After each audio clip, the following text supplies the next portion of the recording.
왜 8절 한 절만 이렇게 하냐? 8절 한 절에 한 달러. 제가 몇 주 전부터 53장 강해를 준비하면서 제일 어려운 것이 뭐냐면 53장의 달락을 어떻게 구분할 것인가. 제일 사람들마다 임의로 자기 마음대로 구분을 했어요. 우리 신학대학원의 한정근 교수가 분명하게 달락을 탁 명시를 해서 잘라놓은 것 보고 제가 크게 도전을 받고 이 달락을 따라서 제가 8절을 한 줄로 잘랐습니다.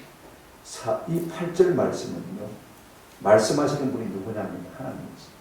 여태까지 말한 사람은 열방의 왕들이었습니다만 이제 우리 하나님이 본론적으로 우리에게 말씀하고 계신 것을 볼 수가 있습니다.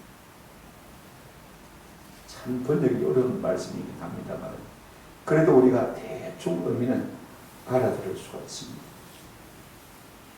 압제받고 정죄된 채 우리 예수님이 끌려갔지만 그 세대 중에 누가 생각하기를 그가 살아있는 자의 땅에서 끊어졌으며 고난이 그에게 미친 것을 내 백성의 허물 때문이라 하였으리요. 예수님의 십자가 고난에 대해서요, 그 불법한 고난을 보면서도 저것이 나와 무슨 상관이 있을까 생각한 사람이 없더라는 것입니다. 이게 우리 하나님의 탄생인 것입니다. 예수님이 십자가에 돌아가실 때 누구 한 사람 변호한 사람이 있습니까? 아무도 없어요. 예수님의 제자들마저도 다 도망쳐버리고 만 것을 우리가 잘 알고 있습니다. 오늘 성경이 이렇게 말해주고 있습니다.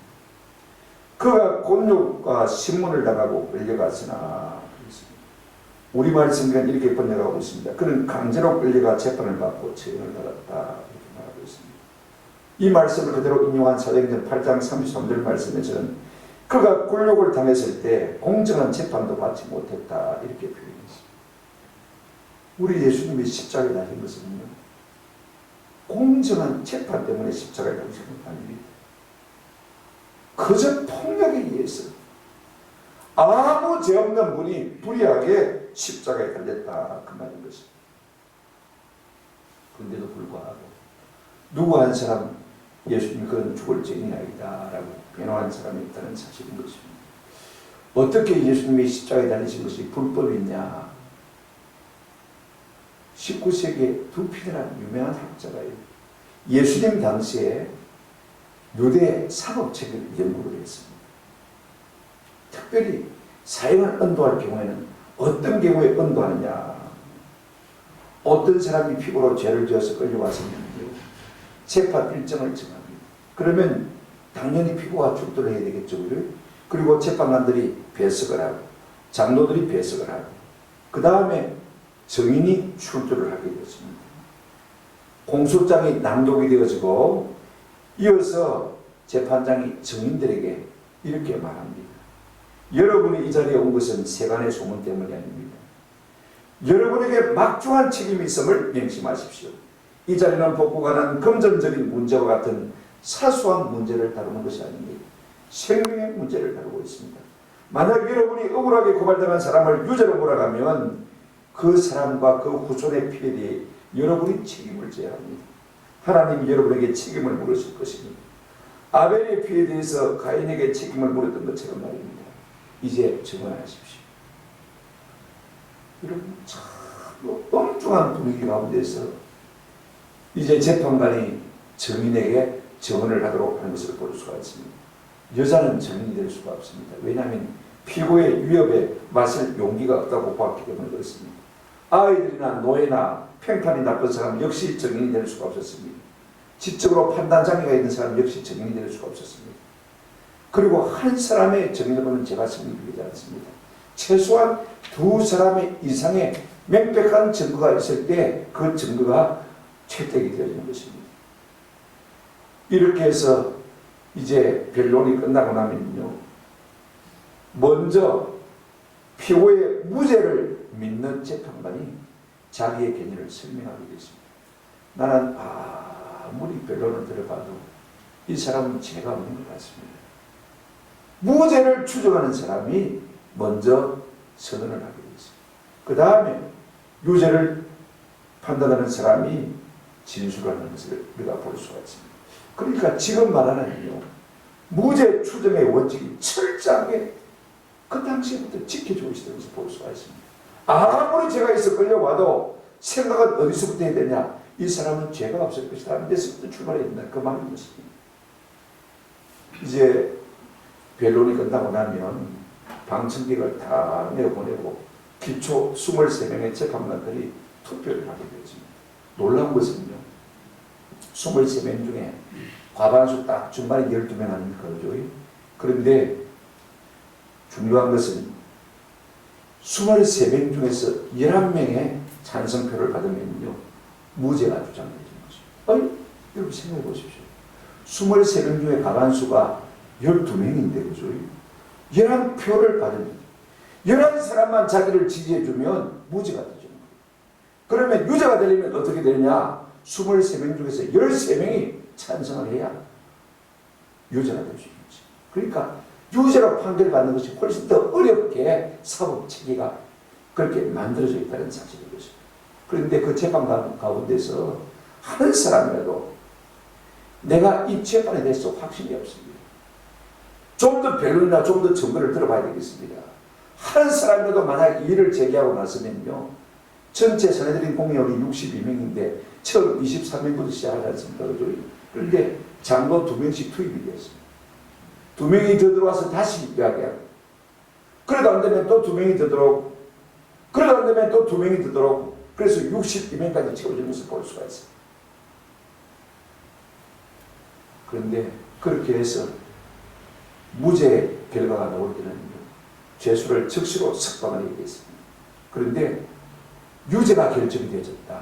그러면 당장에 선고하지 않습니다. 3일 후에 다시 오시오. 아무리 죽을 죄를 져도 금방 판결하지 않습니다. 이미 유죄가 나왔지만요, 3일 후에 선고받겠습니다. 다시 오십시오. 그리고 그 당시에 탐사한 재판관들은 3일 동안 술도 먹지 말고, 그죠? 과식도 하지 않고 이 문제에 대해서 다시 심각하게 재고를 끌어만든 것을 볼 수가 있습니다. 중요한 것은요, 유죄를 인정한 재판관이 나는 계속 이 사람이 유죄라고 생각합니다, 이렇게 말할 수 있어야 됩니다. 그런데 유죄를 주장하는 사람이요, 무죄로 의뢰를 받을 수가 있습니다. 내가 3일 동안 곰곰이 생각해 보니까 아무래도 이 사람이 죄가 없는 것 같습니다. 내가 처음에는 유죄라고 생각했는데 이 사람 무죄인 것 같습니다. 바꿀 수 있습니다. 그런데 전에 무죄를 주장했던 사람이 내가 곰곰이 생각해 보니까 이 사람은 죄가 있는 것 같습니다, 이렇게 바꿀 수는 없는 것입니다. 여러분 한번 생각해 보십시오. 얼마나 그 당시에 재판 과정이 정교하고 정밀한지요. 철저하게 무죄 추정의 원칙에 근거하고 있는 것을 우리가 볼 수가 있습니다. 그래 재판 판결이 내립니다. 이제 사형 선고가 내려집니다. 그러면 집행관 2사람이 이 죄수를 끌고 이제 처형장으로 끌고 갑니다. 그럼에도 불구하고 재판관들은 아무도 자리를 들 수가 없습니다. 그리고 재판장 그 문에 관리 한 사람이 서게 되어지고, 또 관리 한 사람이 말을 타고 그 죄수를 따라가게 되죠. 그 와중에 누군가가 이 죄수에 대한 유리한 증언을 하게 되어집니다. 문 앞에 서 있던 관리가 깃발을 흔듭니다. 그러면 말을 타고 가던 관리가요, 자꾸 뒤돌아보거든요. 뒤돌아보다가 관리가 깃발을 흔들고 있으면 다시 바꿔. 왜? 이 죄수에게 유리한 증언이 생겼기 때문에 다시 신문을 하게 됩니다. 그리고 만약에 사형대로 끌려가던 죄수가 미처 생각을 못해서 자기에게 유리한 증언을 하지 못한 것이 생각나거든요. 얼마든지 관리에게 말할 수가 있습니다. 그래서 사형당으로 끌려가다가도 5번까지는 다시 돌아와서 다시 자기 변론을 하도록 그렇게 하는 것을 볼 수가 있습니다. 그러니까 이런 거 한번 생각해 보십시오. 사람이 유죄로 판결받고 사형에 처한다는 것이 얼마나 어렵게 만들어지는지를 우리가 보게 되는 것입니다. 5번까지 사형받으러 가다가 말입니다. 죽으러 가다가 되돌릴 수 있는 것입니다. 그리고 전령이 앞서가면서 이렇게 외칩니다. 이 사람 아무개는 이런저런 제목으로 사형을 받습니다. 그 유죄를 주장하는 사람들은 누구입니다. 만약에 이 제수에게 유리한 증언을 가진 사람이 있으면 지금이라도 빨리 앞으로 나오시기 바랍니다. 그리고는 재경자에게 가까워지면요, 제수가 자기 죄목을 고백하게 하고 죽음의 고통을 들어주기 위해서 심포도주를 마시겠다, 이렇게 기록하고 있는 것을 볼 수가 있습니다. 여러분, 이런 사법 체제를 가지고 예수님의 재판과는 비교를 해보십니다. 예수님은 게세마네 동산에서 그죠? 잦은 깨나 체포가 되셨습니다. 그리고는요, 밤에 잠도 안 자고 어떻게 했습니까? 대제사장들 사이에 시문을 받고 밤 야반입니다. 자정이 넘어서 새벽까지 사내들 공의가 하면서 재판을 받고, 그 다음에 아침에 아직도 9시도 안 됐는데, 출근도 안 했는데 빌라도 총리를 끼워가지고 재판해달라고 야단 법석을 떨어가지고 재판을 받게 하고 십자가에 처음에 넘겨준 것을 볼 수가 있습니다. 제가 왜 이야기를 길게 하느냐면요, 아무리 생각해봐도 우리 예수님이 십자가에 죽어야 할 만한 죄가 없다는 사실인 것입니다. 그럼에도 당시 사람들은 왜 예수님에 대해서 무죄 항변을 한 사람도 하고 나선 사람이 없었을까? 한번 깊이 고민하고 생각하는 사람이 없었을까? 지금 하나님은 이걸 한탄하고 있는 것을 볼 수가 있습니다. 아니, 그걸 한탄하고 있는 것이 아니라 우리가 두 번째 생각할 요지는 이것입니다. 아무리 예수님에 대한 재판 절차가 불법적이었다 할지라도 예수님과 동시대 사람들이 이걸 보면서 죄 없는 사람이 나를 위해 죽으십니다. 이것이 나와 무슨 상관이십니까? 이것이 나와 무슨 상관이십니까? 그래서 예수님의 죽으심은 마땅히 희생을 받을 우리의 허물이라고 누가 생각하는 사람이 한 사람도 있으면 얼마나 좋겠냐. 지금 이 말에서 나오고 계신 것을 볼 수가 있습니다. 사전에 이미 말했습니다. 그는 실로 우리의 질고를 지고 우리의 슬픔을 당하였거늘 우리는 생각하기를 그는 징벌을 받아 하나님께 맞으며 고난을 당한다 하였노라. 분명히 성경은 우리에게 이렇게 말하고 있습니다. 우리의 질고를 지고 우리의 슬픔을 당했는데 우리는요, 그것도 모르고 하나님 앞에 저주를 받았지. 욥의 시친구들이 욥이 당한 고난의 소식을 듣고 위로하러 왔습니다. 왔다가 그 몰골이 너무 심하게 망가지는 것을 보고 욥을 보고 욥의 시친구가 돌아가면서 말했습니다. 죄짓고 벌 받았지. 죄짓고 벌 받았지. 인과 음보의 도를 받고 죄가 있으니까 하나님께서 너를 그토록 벌을 주신 것이지 죄가 없고 그렇게 당할 수가 있겠느냐, 그렇게 말하는 것을 볼 수 있습니다. 많은 사람들이 그렇게 생각하는 것입니다. 제 죄로 죽었지, 신성모독자에 죽었지, 나와 아버지는 하나이니라, 그런 소리라니까 하나님께서 진노하셨지, 저주하셨지, 그렇게 생각하는 것입니다. 5절에도 어떻게 생각했습니까? 그가 찔림은 우리의 허물 때문이요 그가 상함은 우리의 죄악 때문이다, 그렇게 말했어.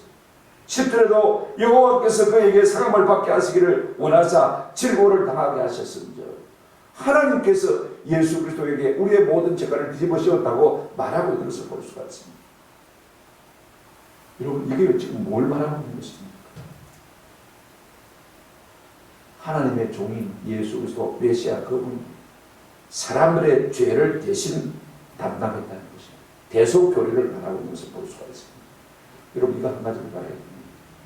만약에 우리가 우리의 죄의 문제를 스스로 어떻게 해결할 수 있다면요, 하나님의 아들이신 예수님이 사람의 몸이 그 땅에 오실 필요가 있습니까? 없습니까? 필요가 없습니다. 만약에 우리가 우리의 죄의 문제를 스스로 해결할 수 있다면 하나님의 아들이신 예수님이 십자가에 못 박혀 돌아가실 필요가 전혀 없는 것이죠. 그럼에도 불구하고 예수님과 동시대의 사람들은 예수님이 죄 없이 억울하게 재판을 당하시고 그래서 죽어가심에도 불구하고 예수님의 죽으심이 나의 허물 때문이라고, 이 백성의 죄악 때문이라고 깨달은 사람이 없다라는 것입니다. 우리 예수님 사실이요, 이 사실에 대해서 누차 말씀하셨습니다. 우리가 잘 아는 대로 마태복음 20장 28절 같은 말씀을 두 번이나 마가복음에 하셨죠. 인자가 온 것을 승리를 받으려 하느니라. 도리어 승리하고 자기 목숨을 많은 사람의 뭘로요? 대속 제물로 바치려 함이라. 내가 너희를 위해서 십자가 지는 어린 양이 되겠다. 세례 요한도 예수님을 보고 보라 세상 죄를 지고 가는 하나님이 뭐라고 했습니까? 어린 양이로다. 그렇게 말했지 않습니까? 누가복음만 해도요. 우리 예수님께서 당신이 우리 죄를 위해서 대신 십자가 지고 십자가에 돌아가실 것을 수차 말씀했어요. 그래도 제자들은 그걸 깨닫지 못했습니다. 고린도 후서 5장 14절 15절 21절에 보시면 한 사람이 모든 사람을 대신하여 죽었은즉 모든 사람을 대신하여 죽으시면 살아있는 자들로 하여금 다시는 자기 자신을 위해 살지 않고 하나님이 죄를 알지도 못하신 이를 우리를 대신하여 죄로 삼으신 것은 우리가 우리의 죄 문제를 스스로 해결할 수 있다는 거죠. 하나님께서 자기 아들을 땅 가운데 우리를 위해서 십자가에 달리게 하지 않았을 것이라는 것입니다. 무슨 말이냐면 우리 예수님이 십자가에 달리신 것은 자기의 죄 때문이 아니라 우리 자기 백성의 죄 때문이라는 것입니다. 그래서 갈라디아서 3장 13절에 그리스도께서 우리를 위하여 저주를 받은 바 되사 우리를 위해서 저주를 받았다. 여러분 이 비밀을요. 그 당시에 성경 박사들, 제사장, 서기관들, 바리새인들, 사두개인들이 다 몰랐습니다. 어쩌면 마귀도 깜짝 놀랐어요. 내가 내일 아침에 다시 말씀드리겠습니다만 성경 박사라고 하고 성경대로 산다고 하는 유대인조차 그걸 몰랐습니다. 왜 몰랐습니까? 로마서 10장 3절에 이렇게 말하고 있습니다. 하나님의 의를 모르고 자기 의를 세우려고 힘써 하나님의 의에 복종하지 아니했다. 내 힘으로 내가 율법을 지켜서 구원받겠다. 이것이 사람들의 생각인 것입니다. 내 의로 내가 하나님 앞에 살 수 있다. 그렇게 생각하는 것입니다. 피 흘림이 없으면 죄 사함이 없습니다. 누군가가 죽어가야 되기 때문에 우리 하나님께서 당신의 아들 예수 그리스도를 우리 대신해서 제물로 받으신 것을 우리가 기억할 필요가 있습니다. 이 사실을요. 예수님께서 그렇게 제자들에게 말씀하셨음에도 불구하고 제자들이 알아듣지를 못했습니다. 우리 예수님이 베드로에게 너는 나를 누구라 하냐라고 물었을 때 베드로가 아주 자신만만하게 대답했습니다. 주는 그리스도시요 살아계신 하나님의 아들입니다. 그랬습니다. 주는 메시아시요 하나님이십니다. 이런 고백을 했습니다. 이 기똥찬 고백 앞에 우리 예수님은 그때부터 본격적으로 당신의 십자가 대속의 사랑을 우리에게 말씀하셨어요. 그래서 마태복음 16장 21절 22절을 보시면 이때로부터 예수 그리스도께서 자기가 예루살렘에 올라가 장로들과 대제사장들과 선지자들에게 많은 고난을 받아 죽임을 당하고 제3일에 다시 살아나야 할 것을 비로소 제자들에게 나타내셨다. 하나님의 놀라운 구원의 비밀을 이제 말하기 시작한 것입니다. 그런데 베드로가요 끝나자마자 뭐라고 했습니까? 22절에 보시면 베드로가 예수를 붙들고 항변하여 이르되 여기 항변했다. 에로타오라는 말은요 무슨 말이냐면 예수님을 책망했다는 것입니다. 예수님 무슨 그리 약한 소리를 하십니까? 무슨 그리 쓸데없는 소리를 하십니까? 내가 누굽니까? 수제자 아닙니까? 내가 어디에 살아내야 합니까? 내가 예수님이 죽도록 가만히 내버리지 않을 것입니다. 내가 죽는 데까지 예수님을 지켜주겠습니다. 그런 소리나 하고 있는 것을 볼 수가 있습니다. 예수님이 이 땅에 오신 것은요 자기 목숨을 많은 사람의 대속물로 주게 합니다. 그렇게 가르쳤건만은 조금 전에도 그렇게 말씀하셨건만은 베드로가 깨닫지 못한 것을 볼 수가 있습니다. 이 시대에 사람들이 이 하나님의 구원의 지혜, 구원의 은혜를 알지를 못한 것입니다. 고린도전서 2장 8절에 보면 이 지혜는 이 시대의 통치자들이 한 사람도 알지 못하였나니 만일 알았더라면 영광의 주를 십자가에 못 박지 아니하였습니다. 하나님 자기 아들을 버리심으로 우리를 대속하실 것을 이 놀라운 하나님의 사랑을 알았더라면 미리 눈치챘더라면 그렇게 안 했을 것이다 그 말인 것입니다. 그러면 세 번째 우리가 생각할 것은요, 예수님 당시 이 사람들은 몰랐다 치고 우리는 어떻게 했을까? 우리가 지금 이미 예수님 십자가에 못 박히고 다시 사신 것을 우리가 다 알고 있고, 지금 이 고난 주간에 우리가 예수님 십자가를 기념하고 기억하고 있지 않습니까? 그렇다면 오늘 우리는 예수님이 십자가에 죄 없이 달리시고 억울하게 재판받아 사형당하시니 나와 무슨 상관이라고 생각하십니까? 그 당시의 사람들은 고사하고 말입니다. 사절에 있는 대로 우리의 질고를 지고 우리의 슬픔을 당한 것이라고 생각합니다. 5절에 있는 말씀대로 그가 찔리면 우리의 허물이요 우리의 죄 때문이라고 그렇게 믿고 있습니다. 그가 징계를 받음으로 우리가 나음을 얻고 평화를 누리고 그가 채찍에 맞음으로 우리가 나음을 받았음을 믿습니다. 우리 주님 십자가에 달린 것이 나를 위한 것이고 내 죄를 위한 것이구나, 나를 살리기 위한 것이구나, 이런 대속의 은혜를 여러분 깨닫고 있습니까? 날 위하여 십자가에 중한 고통 받으사 대신 죽은 주 예수의 사랑하신 은혜, 이 대속의 은혜를 깨달아 아는 사람이 진짜 성도인 것입니다. 오늘 우리 모두에게 이 시간 우리 하나님이 우리에게 판명하고 있습니다. 그 시대 사람 중에 누가 내 백성의 죄를 위하며 깨달은 사람이 있었겠느냐? 그 단식이 우리를 향한 단식이 되지 않기를 주님의 이름으로 축원합니다. 우리는 이제 성경을 다 알고 있지 않습니까? 하나님의 우리에게 말씀하신 것을 다 깨달아 알고 있지 않습니까? 나는 정말로 예수님이 날 사랑하사 나를 위하여 십자가에 달리셔서 살찌고 피 흘려 나를 대속하신 대속제물이 믿는 사람인가? 믿는다면 두 가지 증거가 있습니다. 첫째로 진짜 예수님이 날 위해 십자가에 돌아가셨다는 사실을 믿는 사람은요, 예수님의 십자가만 사랑하고 있습니다. 한번 생각해 보십시오. 주님이 십자가 지심으로 말미암아 내가 죄 사함 받고 영원한 생명을 얻었는데 우리가 다른 걸 사랑한다고 말할 수 있겠습니까? 갈라디아서 6장 14절에 그러나 내게는 우리 주 예수 그리스도의 십자가 외에는 결코 자랑할 것이다. 저도 뉴스 안 본 지 한 20년 됐어요. 지금은 신문도 그렇습니다. 거의 보지 않습니다. 인터넷을 통해서도 거의 볼 생각이 없습니다. 그렇게 하라는 말이에요. 세상 사가 시도를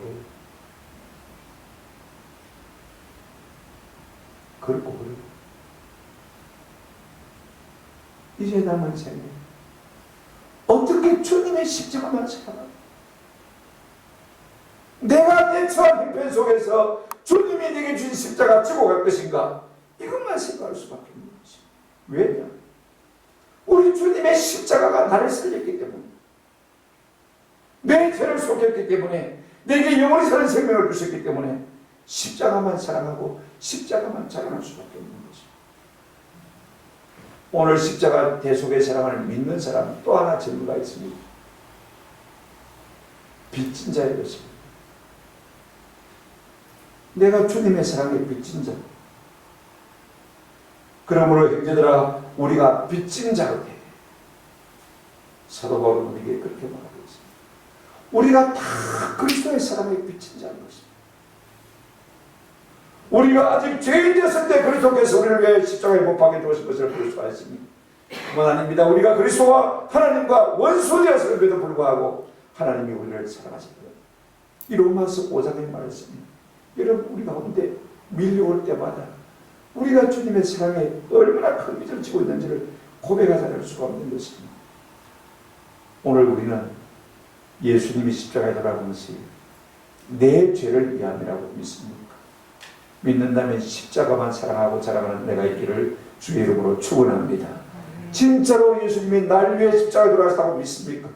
사랑의 빚진 자로서 그 빚을 갚기 위해서 몸부림치며 살아가는 은혜가 있기를 주님의 이름으로 축원합니다. 말씀을 맺습니다. 오늘 우리 하나님은요, 그 아들을 우리에 내어주시면서 우리가 뭘 깨닫기를 원하느냐, 대속의 사랑을 깨닫기를 원하는 것을 볼 수가 있습니다. 내가 아무리 내 머리카락이 끄집어 당긴다고 해서 물에 빠진 내가 내 스스로를 건져낼 수 있겠습니까? 할 수가 없습니다. 우리 스스로는, 우리는 죄진되는 맹수지만 우리의 죄 문제를 해결하고 우리를 죄에서 스스로 구원할 수 있는 데는 맹탕인 것입니다. 우리의 자유의지를 가지고, 여러분, 죄진되는 맹수예요. 안 가르쳐도 죄 다 짓습니다. 그러나 인간의 지혜를 가지고, 지식을 가지고 누가 이 죄의 문제를 스스로 해결할 수 있는 사람이 한 사람도 있습니까? 있으면 예수님이 땅에 오실 필요가 없죠. 있었으면 예수님이 십자가에 달려 돌아가실 필요가 없죠. 오늘날 많은 사람이 그럼에도 불구하고 하나님의 의를 모르고 열심히 자기 의를 세우고 배를 세우는 것을 볼 수가 있습니다. 오늘 우리가 금요일, 아니 고난 주간에 이렇게 기도에 나오는 것도요, 하나님 앞에 잘 보이기 위해서, 아니 내 의를 세우려고 나오는 거예요. 주님 날 사랑하사 나 위해 십자가에 못 박혔는데 그 사랑의 빛인 자로서 이 고난 주간만큼이라도 내가 주님과 좀 가까이 있어야 되지 않겠는가? 물리적인 것은 마음의 건을 대변하지 않습니다. 실제로 나와서 은혜 받는 것보다도 오면서 가면서 은혜 받는 것이 더 많은 것입니다. 오늘 우리 가운데 그 주님의 사랑의 빛인 자로서 그 빛을 갖기 위해서 주님께로 더 가까이 나아가고, 아무든지 나를 따라오려거든 자기를 부인하고 자기 십자가를 지고 나를 쫓아오신다고 했습니다. 우리가 십자가만 묵상하는 것이 아니라 우리 주님을 따르는 삶을 살기 위해서 내 몫에 대인 십자가 나도 지고 따르기를 소원히 너무 편하게만 살려고 하면요, 빚진 자의 심령이 아닌 것입니다. 오늘날 예수 믿는 사람들이 조금 더 무리하지 않을까요? 조금 무리하면 내가 당뇨가 있는데 안 되고, 그런 사람은 평생 당뇨가 싫어요. 내가 몸이 안 좋은데, 내가 조금 더 기도하면 안 된대. 그런 사람은 평생 병가 싫어요.